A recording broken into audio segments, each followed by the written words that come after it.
Welcome back. Lincoln currency. When you pick up a single penny, most people see just a dull copper coin, small, light, and seemingly insignificant. But hidden in that tiny circle of metal is an entire world of art, history, politics, and mystery. And no coin embodies this hidden world more than the 1980 Lincoln Memorial cent. Imagine this scene. It is the year 1980 in the United States. The country is in the middle of great economic turbulence, inflation is high, energy crises are making headlines, and the cost of raw materials is climbing steeply.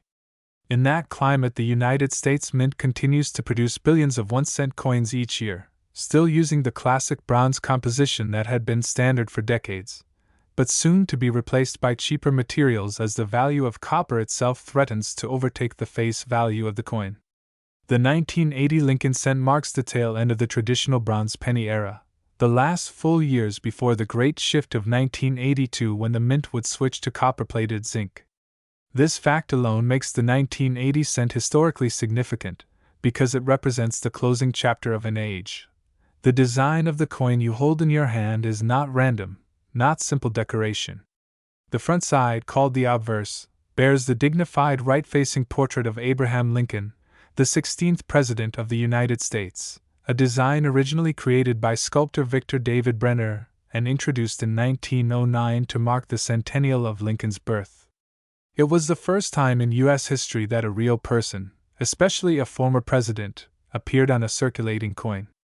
Over Lincoln's head arcs the national motto, "I in God we trust," a reminder of the nation's adopted faith-tinged creed, while the word liberty sits to the left of his profile, representing the core ideal that the nation's founders fought for. To the right sits the date 1980, marking the year this specific coin was struck. Depending on the mint of origin, just below the date you might see a small letter, a mint mark, a D for Denver or an S for San Francisco. Philadelphia cents of this year carry no mint mark at all. Flip the coin and the reverse side reveals another layer of design.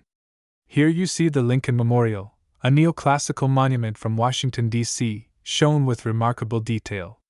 This reverse design was created by Frank Gasparo and introduced in 1959, replacing the earlier wheat ears reverse. Above the memorial arch the words United States of America, and just beneath them is the Latin motto E pluribus unum, which translates to out of many, one, symbolizing unity from diversity. Beneath the memorial in large letters is 1 cent, the denomination.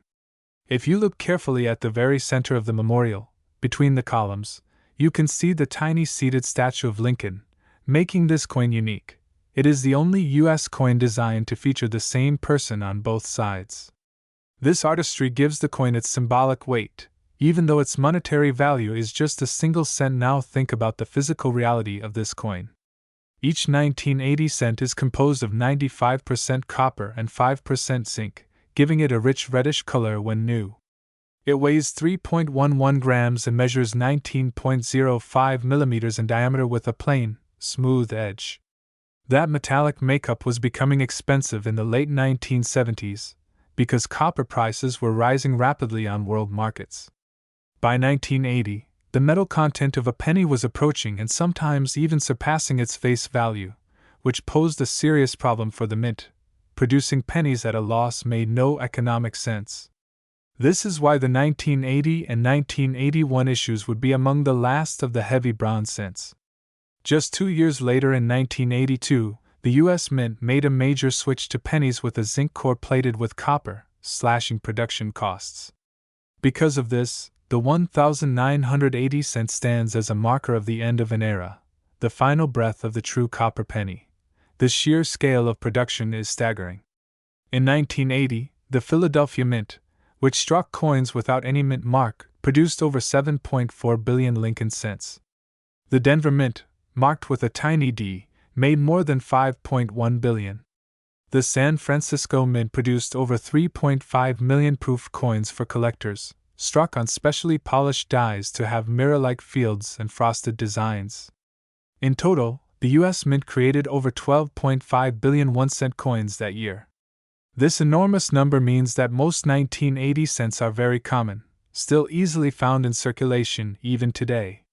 Billions of them survive in jars, drawers, change piles, and old rolls.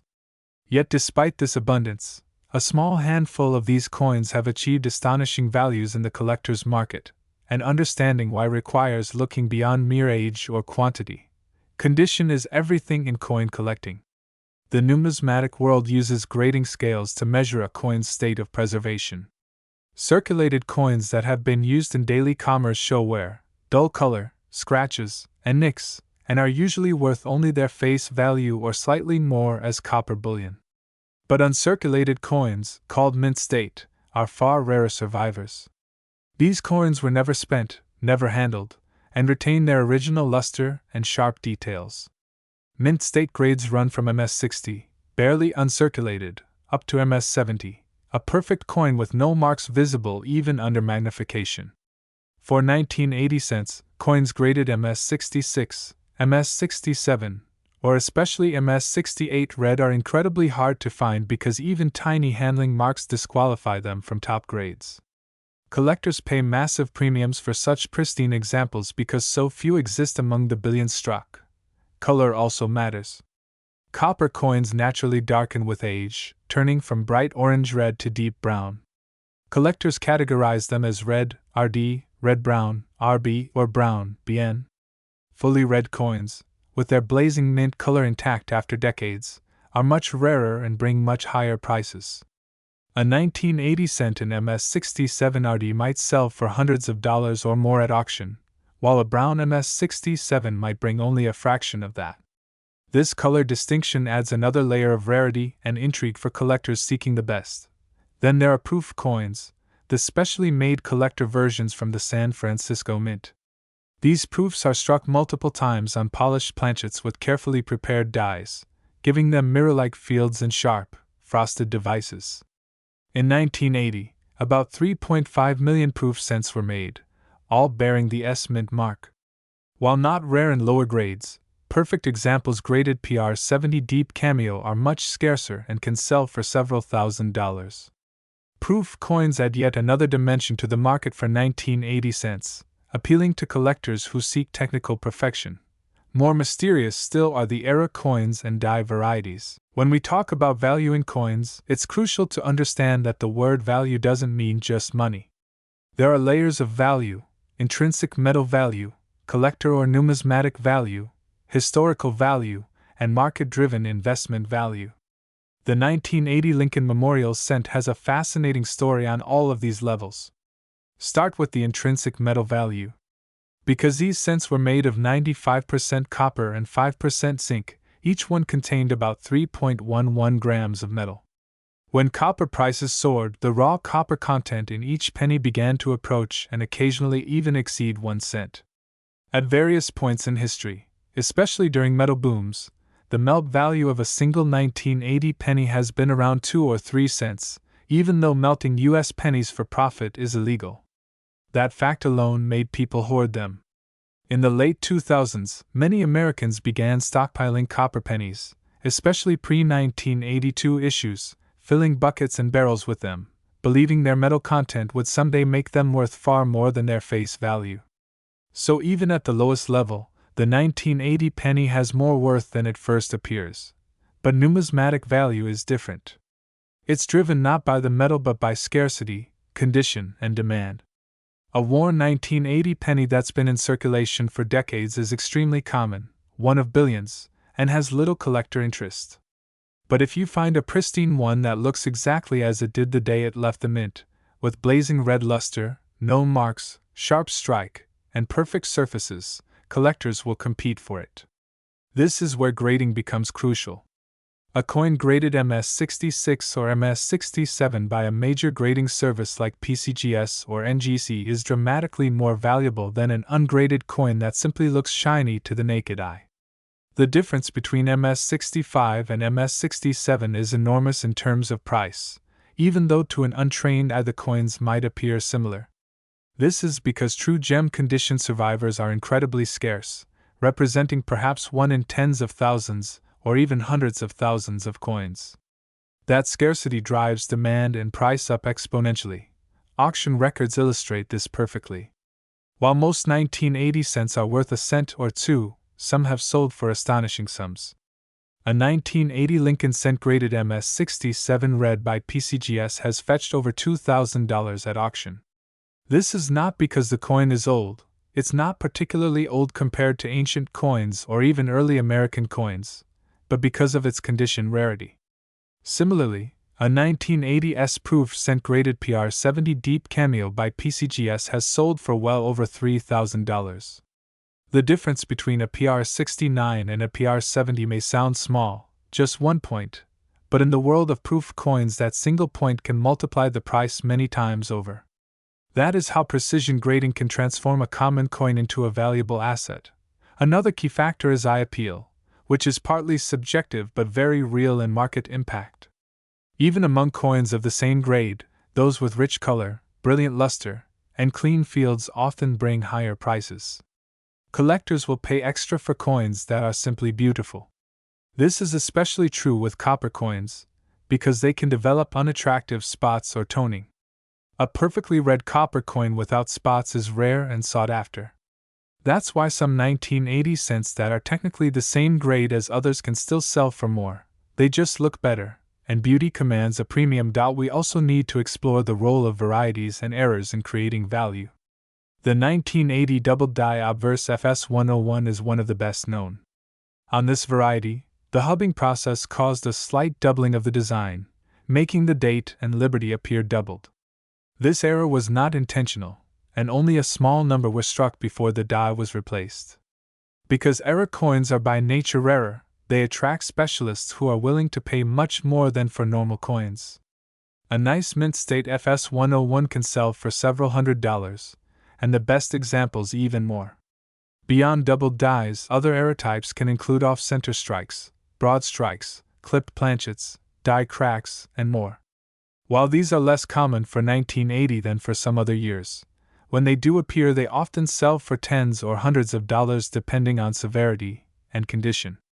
Collectors love these mistakes because they represent a glimpse behind the curtain of the minting process. It's also worth understanding that coins are part of a larger market system, where prices change over time just like stocks or real estate. The market for 1980 cents has shifted over the decades. In the early 1980s they were just seen as everyday pocket change. By the late 1990s and early 2000s, as copper prices rose and coin grading became more widespread, collectors began searching for top-grade survivors and values began to rise. The rise of third-party grading services like PCGS and NGC fueled this because graded coins could be bought and sold sight unseen, with trust in the grade. In the 2010s, copper penny hoarding also became popular as investors speculated on future copper prices. This created a background demand that helped support prices for pre-1982 cents in general.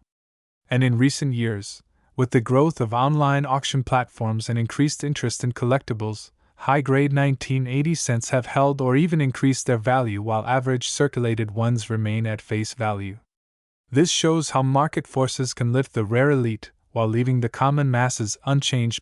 One fascinating element is the psychology of rarity. Most people think rarity means old, but this is not true. A coin can be old and still worth little if millions survive. Conversely, a modern coin can be worth a fortune if only a few perfect ones exist.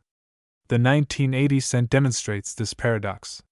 Billions were struck, yet only a tiny number survive in ultra-gem condition. That's why a single MS-67 or MS-68 can bring thousands while most others are worth a cent. It's not about age, it's about survival and condition. This is a crucial point that many casual collectors misunderstand, and it's one reason myths about million-dollar pennies spread so easily. People assume an old coin must be rare and valuable, but in reality condition is king. Age without rarity means little, while rarity in top condition means everything. Another layer is provenance. If a particular coin has a famous ownership history or comes from a noted collection, it can command a premium. While this is more common for ancient and high-value coins, it occasionally affects modern coins too. A 1980 cent from a renowned registry set might sell for more simply because of its pedigree.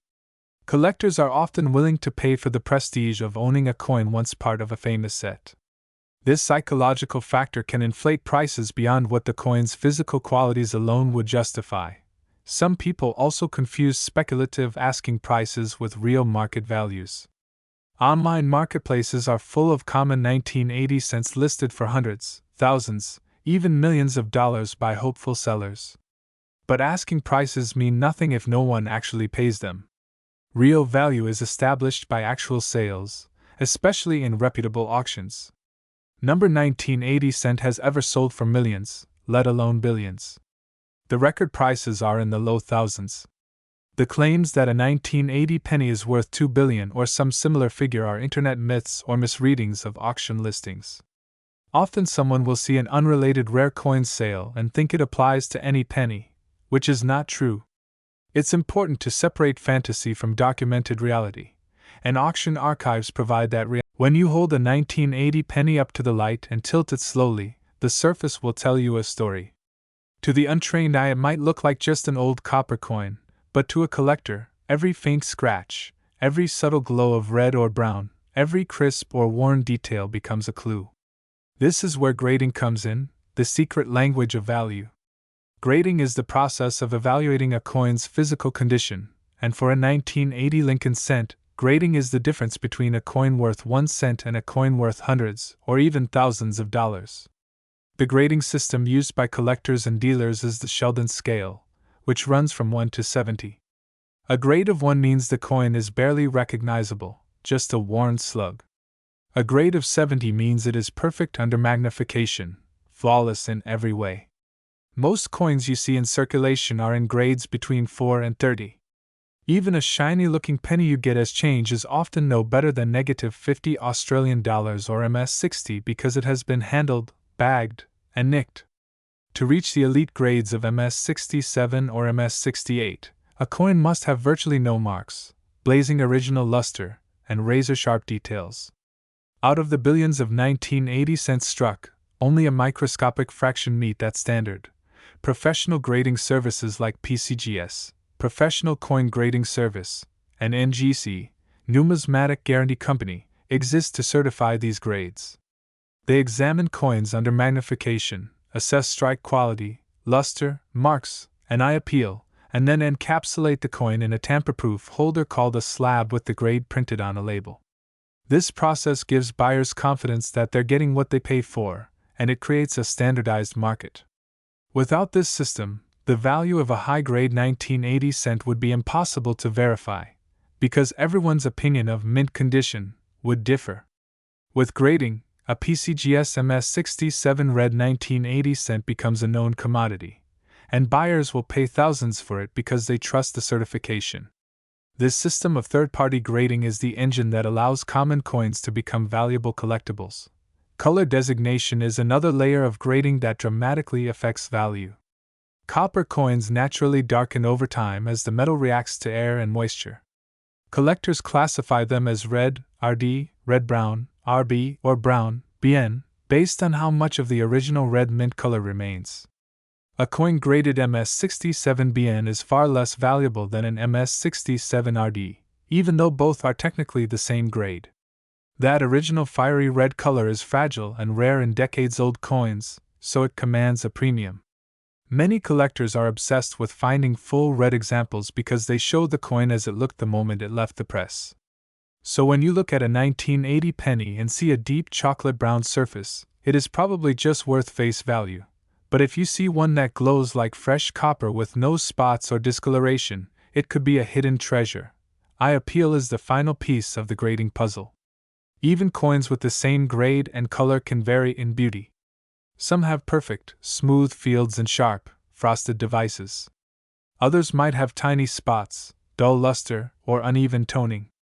Collectors pay more for coins that are simply more attractive to the eye. This is partly subjective but very real in the long before the year 1980 ever arrived, the story of the Lincoln cent had already been unfolding for decades. And to understand why this small coin carries such meaning, you have to travel back to its origins. The Lincoln cent was first issued in 1909 to commemorate the 100th anniversary of Abraham Lincoln's birth. Until then, American coins had always shown allegorical figures like liberty, not real people, because the early founders feared that putting real leaders on money could feel too monarch-like. But in the early 20th century, attitudes were changing. President Theodore Roosevelt, who loved art and saw coinage as a way to elevate public taste, pushed for more artistic and meaningful designs. When Lincoln's centennial approached, the idea of honoring him on the penny gained support. The sculptor Victor David Brenner, a Lithuanian immigrant, was chosen to design the new coin. He created the now famous right-facing portrait of Lincoln, based partly on a photograph by Matthew Brady, and placed it on the obverse. The reverse showed 2 wheat ears framing the words 1 cent, United States of America, and E pluribus unum. When it debuted in 1909, the Lincoln cent caused a sensation, with long lines at banks and intense public excitement. For the first time, a real American hero appeared on everyday money, and the public embraced it. For 50 years, the Lincoln cent carried Brenner's wheat ears reverse, earning the nickname Wheat Penny. But by the 1950s, officials wanted something new. The chosen design came from Frank Gasparo, the U.S. Mint's chief engraver. He created an image of the Lincoln Memorial in Washington, D.C., complete with the tiny seated statue of Lincoln visible between the columns, and this reverse replaced the wheat design in 1959 on the 150th anniversary of Lincoln's birth. This is the design you see on the 1980 cent. It remained on the penny until 2008, making it one of the longest-running coin designs in U.S. history. So when you look at a 1980 cent, you are looking at a design that by then had already been circulating for 2 decades, seen by hundreds of millions of people every day, silently passing from hand to hand. That familiarity makes it feel ordinary, but it also represents a thread of continuity through decades of American life. The composition of the coin had also evolved. From 1909 through the early 1940s, Lincoln cents were made of bronze, about 95% copper and 5% tin and zinc. During World War II, in 1943, copper was needed for the war effort, so the mint briefly made cents from zinc-coated steel. These steel cents rusted easily and were unpopular, so from 1944 to 1962 the mint returned to the bronze alloy. In 1962, they removed the tin, resulting in the 95% copper and 5% zinc alloy used through 1982. This is the exact composition of the 1980 cent.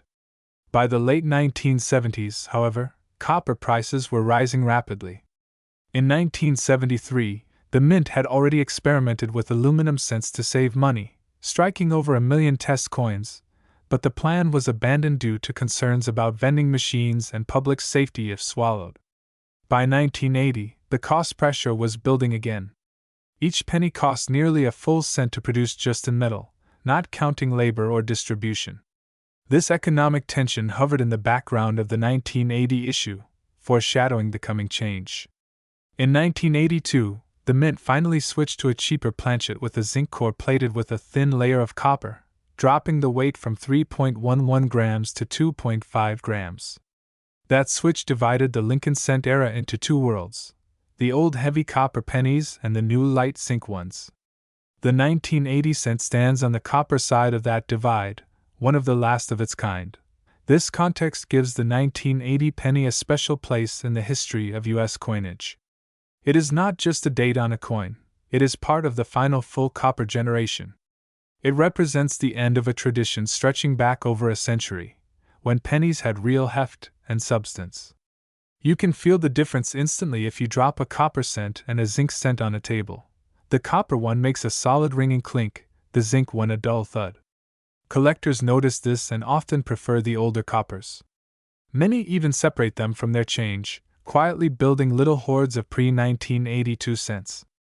This practice has created a subtle divide in the collecting world, the copper people and the zinc people. Copper cents like the 1980 are prized for their durability and their connection to the past, while zinc cents are seen as modern and cheap. So when you hold a 1980 cent, you are literally holding the weight of history, the last echoes of an era when even the smallest coin carried a bit of real metal value. The design of the 1980 cent also captures the national mood of its time in ways people often overlook. The Lincoln Memorial had become a central symbol of American ideals, a place where civil rights leaders like Martin Luther King Jr. had delivered historic speeches, a backdrop to protests and celebrations alike. Putting that monument on every penny linked the nation's currency to its democratic principles. During the turbulent late 1970s and early 1980s, with inflation eroding buying power, oil crises shaking the economy, and Cold War tensions in the background, the humble penny carried a reassuring image of national stability and unity. Billions of them poured from the mints presses in Philadelphia and Denver, spreading through the economy like copper confetti, each one a tiny token of continuity in uncertain times. This emotional symbolism gives the coin a kind of cultural value beyond money. It is a reminder of how objects can become silent witnesses to history, circulating through countless lives while the world changes around them. The minting process itself also adds to the 1980 cents fascination. Imagine the great presses at the Philadelphia and Denver mints, slamming down with thousands of tons of force, striking blank copper discs into fully formed coins at blinding speed, thousands per minute, hour after hour.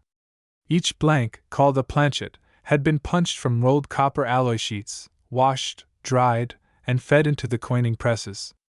Each die that struck them carried the mirrored negative of the design, engraved by skilled artisans.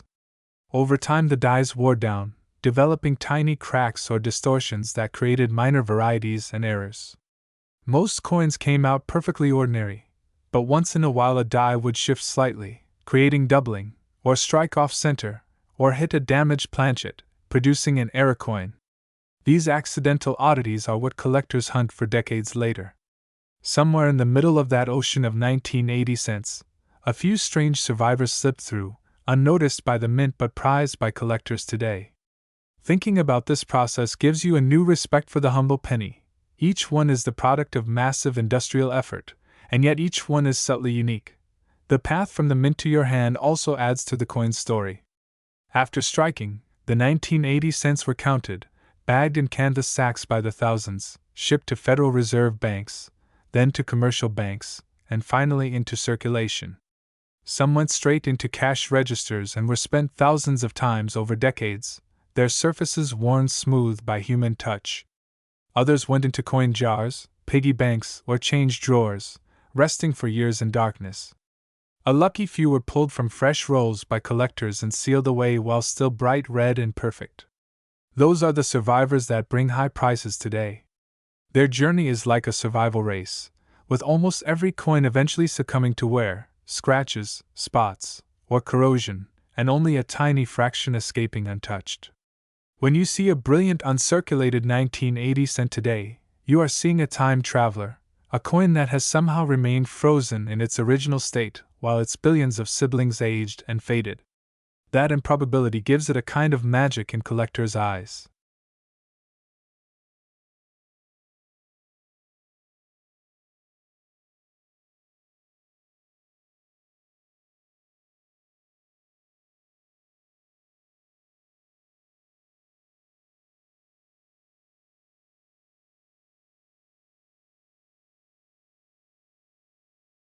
In the world of coin collecting, value is not just about what something is made of, or even how old it is.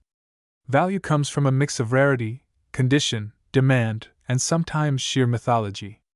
The 1980 Lincoln cent is a perfect example of how this works, because while billions were minted, only a few stand out, and those few have achieved astonishing results at auction.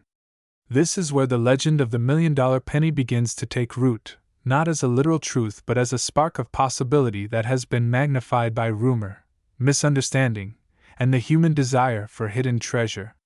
Over the years, a handful of 1980 cents in nearly flawless condition have sold for surprising amounts, not millions, but enough to make headlines and feed the dream.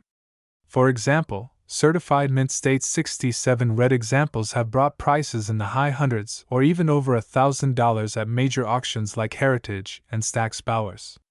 These are coins that look like they were struck yesterday, glowing with blazing red luster and virtually no marks under magnification. The population of such gems is extremely low compared to the billions struck, so when one appears, competition among registry collectors can drive the price up sharply. Even more eye-catching are the rare error coins from 1980. Some of these have sold for several $1,000s. Off-center strikes, where part of the design is missing because the blank was not aligned under the dies, are dramatic and visually striking. Broad strikes, where the coin was struck without the collar that shapes its rim, spread out larger than normal. Double strikes, where the coin was hit twice by the dies in slightly different positions, create ghost-like overlapping images. There are even 1980 cents struck on the wrong planchet, like on dime stock or foreign coins, which are incredibly rare and bring strong premiums.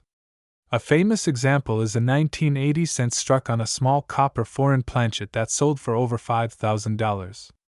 These errors are like genetic mutations in the coin world, unexpected, rare, and highly prized. They also feed the belief that any 1980 penny could secretly be worth a fortune, if only you look closely enough. The rumor that a 1980 penny sold for millions likely began as a distortion of these real but much smaller prices. Stories circulate online, often on social media or clickbait websites, claiming that a certain penny is worth $2 million or even $2 billion. They usually show an ordinary cent and say it's rare just because of the date. Sometimes they confuse the 1980 penny with the famous 1943 copper penny, which really has sold for over $1 million because only a handful exist. Sometimes they take a listing price from an online marketplace like eBay, where someone might post a coin for an absurd amount, and present it as if it were a real sale. Other times they mix up the concept of mintage with value, assuming that if a coin is old or if many were made, it must be worth more. These stories spread because they appeal to hope and curiosity. People want to believe they might have a hidden fortune sitting in their change jar, so they share the posts, and the myth grows. Over time the number gets exaggerated. First it was worth 1,000, then 100,000, then 1,000,000, then 1,000,000,000. The number becomes part of the story, even though it has no basis in reality. This is where psychology enters the market. The coin hobby thrives on the tension between reality and possibility. Collectors know the odds are low that they will find a rare treasure, but the chance is always there. That chance fuels the hunt, and the hunt fuels demand. Even though number 1980 penny has ever sold for millions, the belief that one might exist keeps people searching and submitting coins to grading services. This creates a feedback loop. More submissions reveal how few top-grade coins exist, which increases their rarity and value, which inspires more searching. It is like panning for gold. Most of what you find is ordinary, but the idea that one flake of gold might be hiding keeps you sifting. The myth of the $1 million penny is really a symbol of that dream, the hope that an overlooked object could change your life. This emotional power is why stories about rare coins spread so widely, and why they persist even when experts explain the truth. There is also the effect of registry set competition, which can push prices to seemingly irrational heights. Wealthy collectors build sets of every date and mint mark of Lincoln cents, trying to get the highest possible grades. The grading services keep public leaderboards showing who has the best sets. This gamifies the hobby and creates intense pressure to own the finest known examples. If only one or two coins exist at the top grade, they can become lightning rods for huge bidding wars. This is what has happened with some modern coins like 1980 cents and MS68 red. If a collector needs that grade to complete a top-ranked set, they might pay whatever it takes, not because the coin is intrinsically worth that much, but because its rarity within the grading system gives it power in the competition. This is how values can skyrocket out of proportion to age or metal content. The coin becomes a trophy, and trophies are priceless to the people who desire them most. The market for 1980 cents has also been shaped by broader economic trends. In 1980, inflation was high, interest rates were soaring, and precious metals like gold and silver were spiking. People turned to tangible assets as a hedge against economic uncertainty, and coins benefited from that mindset. Over the decades since, the coin market has gone through booms and busts, but the long-term trend has been upward for top-quality coins. This is partly because they are finite and partly because new collectors enter the hobby every generation, bringing fresh demand. The internet has also transformed the market by making auctions global and instant. A rare 1980 cent that might once have sold quietly in a local coin shop can now attract bidders from around the world on platforms like Heritage, Great Collections, or eBay. This increased exposure has raised prices for the best pieces and revealed just how few of them exist. Meanwhile, the average person's casual interest keeps feeding the myth. News stories about rare coins often blur the details, saying things like, "A penny sold for thousands," without explaining that it was a special error or a top-graded specimen. This makes it sound like any old penny could be valuable. Social media accelerates this effect, with viral posts showing ordinary coins and claiming they are worth millions. Many of these posts are created simply to get clicks and add revenue, not to inform. They exploit people's hope and curiosity, and they succeed because the underlying dream is real. Everyone secretly wants to discover a treasure in their pocket change. Everyone wants that Cinderella story. And once an idea like that takes hold, it is almost impossible to erase, even with facts. But in a way, that dream is part of what makes the 1980 penny truly valuable, not in dollars, but in meaning. It turns an everyday object into a portal of imagination. It makes people look closely at something they normally ignore, seeing its details, its history, its design, and its journey. It makes them slow down and notice the beauty hidden in the mundane. That is the real magic of coin collecting. The money value is just the surface. The deeper value is in the connection to history, art, and human stories. The 1980 cent embodies that perfectly. It is common yet mysterious, humble yet potentially special. It draws people into the hobby and teaches them to see the world differently. Even if you never find one worth thousands, the act of searching changes how you see things, and that is priceless.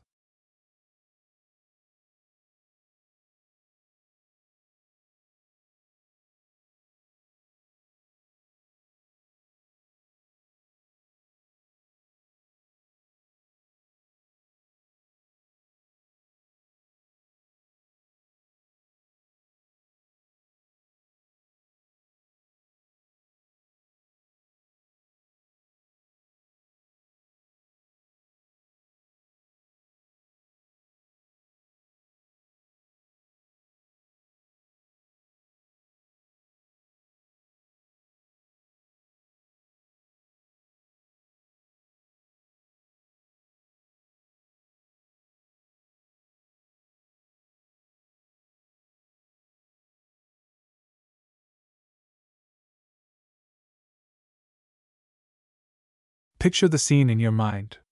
It is the year 1980, and deep inside the sprawling buildings of the United States Mint, the deafening rhythm of machinery fills the air. The scent of metal and oil hangs heavy. Massive coils of copper alloy are being unrolled and fed into stamping presses where spinning steel cutters punch out thousands of small round blanks every hour.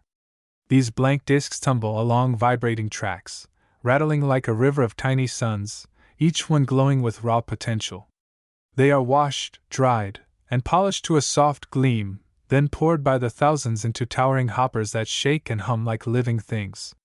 Down below, giant coining presses slam down with crushing power, each strike transferring the image of Lincoln and the Lincoln Memorial into the surface of the metal with a flash of energy that happens faster than the blink of an eye. The coins burst out from the presses fully formed, clinking and spinning in a blur of copper light, rolling down chutes and gathering into deep steel bins. From there they are weighed, counted, bagged in thick canvas sacks, and loaded by forklift onto waiting trucks. It is an industrial ballet, precise and relentless, turning raw metal into money, into symbols, into history. Now imagine one specific coin among the billions, born in that storm of machinery. It is flawless, its surfaces blazing with copper fire, its details struck so sharply that every strand of Lincoln's hair and every line of the memorial is carved in perfect miniature. It tumbles among its billions of brothers, yet it is different. It is perfect. It does not know it yet, but this single coin will survive where almost all the others will not. Most of its brothers will be dumped into armored trucks, shipped to banks, rolled into paper wrappers, and scattered into the currents of daily life. They will be spent on candy bars and newspapers, passed from hand to hand in grocery stores and gas stations, rattled in pockets, dropped on sidewalks, scraped in vending machines, and slowly worn down until their bright glow fades to dull brown. But this one will be saved. Maybe it will catch the eye of a sharp collector at the bank who sees its shine and sets it aside. Maybe it will be sealed in plastic, hidden in a drawer, and forgotten for decades, its perfection locked away in the dark like a time capsule. Years later it will emerge still blazing, a survivor from a vanished era, and in the bright lights of an auction house it will ignite a bidding war, its small round surface reflecting not just light but desire. It will sell for 1,000 times its face value, not because of what it is made of, but because it is one of the few that remained perfect when all the rest grew old. This is the secret life of coins. Every coin carries a story, but only a few live long enough to tell it. The 1980 penny story is especially rich because it stands at the crossroads of eras. It is the last generation of full copper cents before the world changed and the mint turned to cheaper zinc. It carries the Lincoln Memorial, a design that was already 2 decades old in 1980 and that would endure for almost 3 more decades before finally being replaced. It carries the portrait of Lincoln himself, whose calm and steady gaze has watched over the nation's smallest coin for more than a century. It carries the weight of history, the echo of billions of small human moments, change handed across counters, pennies pressed into children's hands, coins dropped in tip jars, scattered in parking lots, thrown into fountains with wishes. This single date, this 1980 cent, is soaked in the life of an entire nation, and beyond its history and symbolism, there is its mystery. Somewhere among the billions might be an error so rare no one has seen it yet, a doubled die waiting to be discovered, a wrong planchet hiding in plain sight. Somewhere in a dusty jar or an old roll in an attic could be a gem so perfect it would set a new record. This possibility is what keeps collectors searching, year after year, generation after generation. The search itself becomes the treasure. It teaches patience, sharpens the eye, and connects people to something bigger than themselves. Holding a 1980 penny and really looking at it makes you part of a chain that stretches back to 1909 and forward to the future. It makes you part of the great silent river of coins that has flowed through every life, unnoticed yet always there, carrying not just value but memory. As the decades have passed, most of the 1980 cents have faded into the background of daily life, their bright copper skin darkened to brown, their edges nicked and worn smooth. But a few remain untouched, glowing as if they were just struck. Those few are like stars still burning while all the others have gone dark. When they appear at auction, they are treated like jewels. Collectors hold them under magnifying lamps and turn them slowly, marveling at their untouched luster, their sharp strikes, their full red color. They speak of them with reverence, knowing how unlikely it is that such perfection survived. When the bidding begins, numbers climb quickly, voices rise, and for a moment the air crackles with excitement. It is not really about the money, it is about victory, about holding something that almost no one else has. It is about capturing lightning in your hand, and that is why the myth of the $1 million 1980 penny persists. It persists not because it is literally true but because it could be true in spirit. It represents the dream that something small and overlooked could hold unimaginable value if only you look closely enough.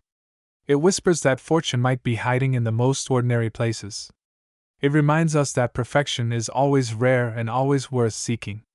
In that way, the 1980 penny has become more than money. It is a symbol, a mystery, and a challenge. It dares you to pay attention. And now, as the journey of this coin draws to its quiet conclusion in our story, imagine holding one in the palm of your hand. Just a small circle of copper, worn smooth from decades of life, its once blazing surface now mellowed to a warm brown glow. It weighs almost nothing. It is smaller than a bottle cap, thinner than a fingernail.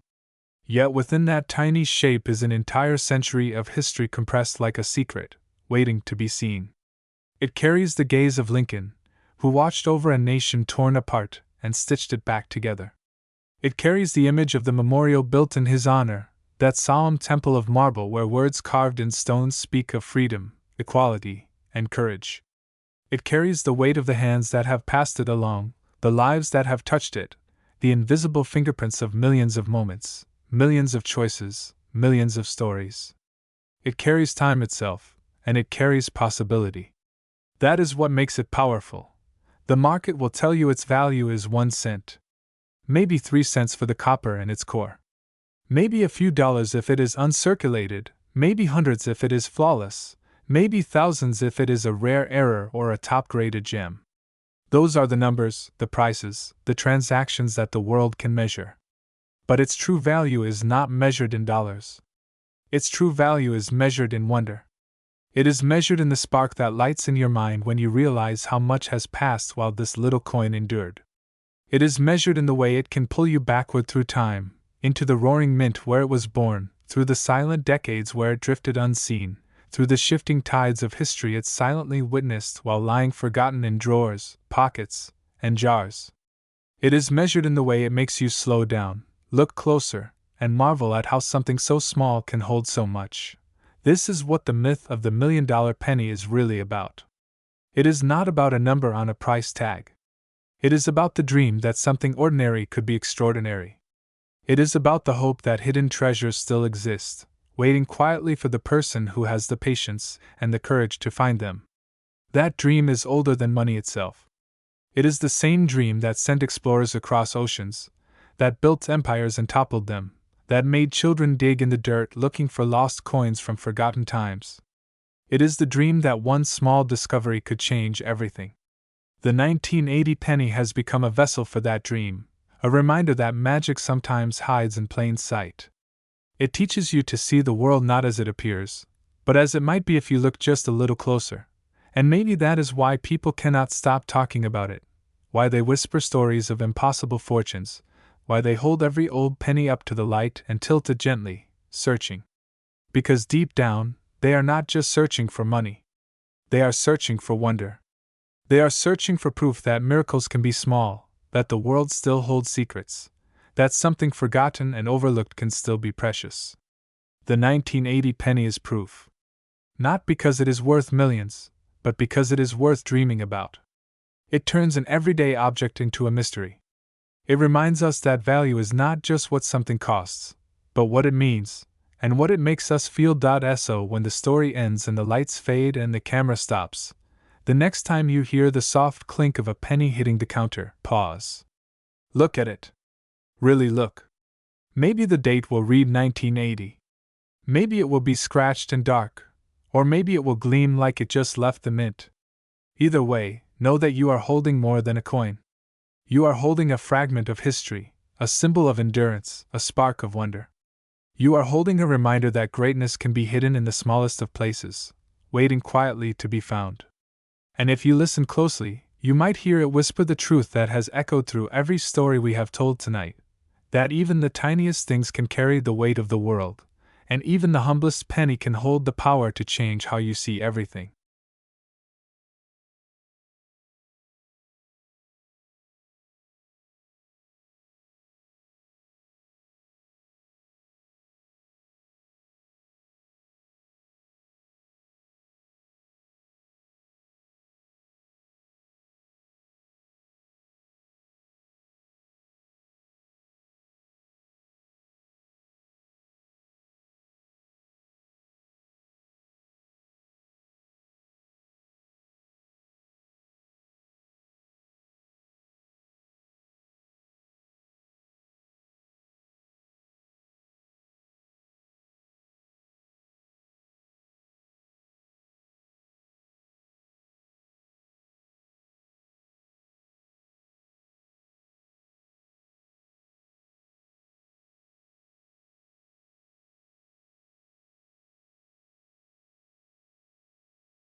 And now, as the last image fades and silence settles in, there is only you and the thought of that small coin, somewhere out there, waiting.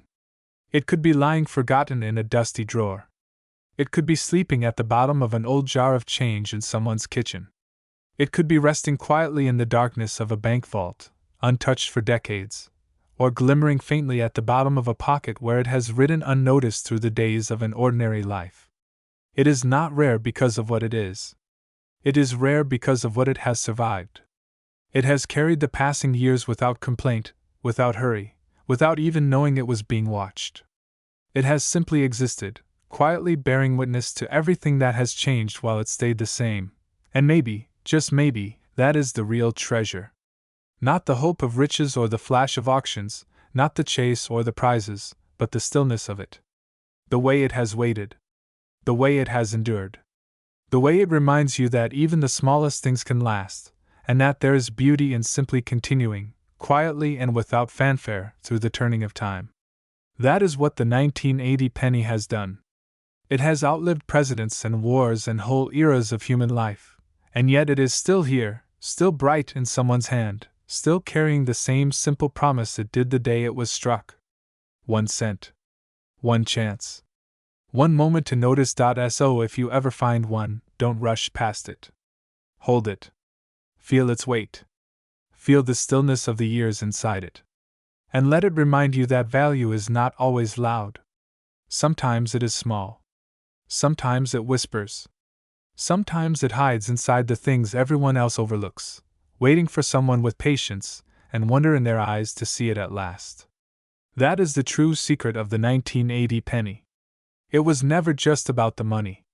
It was always about the miracle of something so small, lasting so long, and still having the power to make you believe in hidden treasures. And maybe, in the quiet after the story ends, that is worth more than $1 million.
And when the last light fades and only the quiet remains, the little 1980 penny will still be there, waiting, timeless, carrying the memory of everything it has seen.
Perhaps the treasure was never the coin, but the moment you chose to believe in it.